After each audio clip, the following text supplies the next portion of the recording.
গত 21শে জুলাই রাজধানীর উত্তরায় মাইলস্টোন স্কুল অ্যান্ড কলেজ ক্যাম্পাসে বাংলাদেশ বিমান বাহিনীর প্রশিক্ষণ বিমান বিধ্বস্ত হয়ে হতাহতের ঘটনায় বাংলাদেশ সেনাবাহিনী তাৎক্ষণিক ঘটনাস্থলে পৌঁছে উদ্ধার কার্যক্রম শুরু করে এবং আহতদের দ্রুত চিকিৎসা সহায়তা নিশ্চিত করে। সেনা সদস্যরা অত্যন্ত আন্তরিকতা ও পেশাদারিত্বের সাথে উদ্ধার কার্যক্রম পরিচালনা করে। উক্ত দুর্ঘটনায় আহত 41 জনকে সিএমএইচে ঢাকায় চিকিৎসা প্রদান করা হয়েছে, যার মধ্যে এখনও 11 জন সিএমএইচে চিকিৎসাধীন রয়েছে। এছাড়াও উদ্ধার কার্যক্রমে নিয়োজিত সেনাবাহিনীর 29 জন সেনা সদস্য শারীরিকভাবে আহত হয়েছে এবং বর্তমানে 3 জন সেনা সদস্য সিএমএইচ ঢাকায় চিকিৎসাধীন রয়েছে। মাইলস্টোন বিমান দুর্ঘটনায় মোট 14টি মৃতদেহ সিএমএইচে আনা হয়, যা তাদের পরিবারের নিকট হস্তান্তর করা হয়েছে। দেশের বিরাজমান পরিস্থিতিতে বাংলাদেশ সেনাবাহিনী দেশের সার্বভৌমত্ব রক্ষা, দেশের জনগণের জানমাল এবং রাষ্ট্রীয় গুরুত্বপূর্ণ সম্পদ ও স্থাপনার নিরাপত্তা প্রদান সহ সার্বিক পরিস্থিতি স্থিতিশীল রাখতে নিরলসভাবে কাজ করে যাচ্ছে।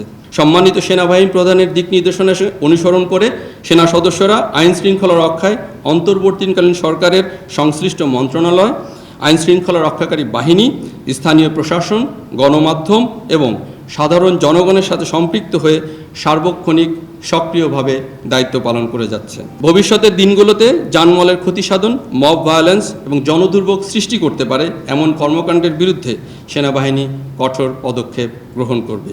সাধারণ জনগণের নিরাপত্তা ও দুর্ভোগ লাঘবে সেনাবাহিনী সর্বদা প্রতিশ্রুতিবদ্ধ।